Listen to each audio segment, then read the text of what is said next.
Slowly lower your body to a seated position, knees together, pointed up to the sky, feet pressing firmly on the ground.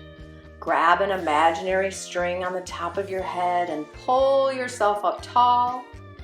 Place your hands next to your seat. Try lifting your feet off the ground.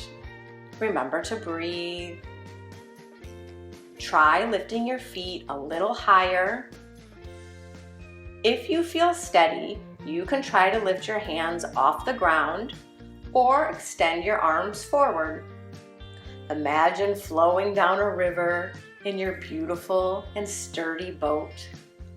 Let's hold boat pose for 5 more seconds. 4, 3, 2, 1. Release.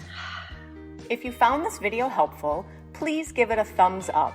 And if you are looking for more videos about children's yoga and mindfulness, please subscribe to the channel.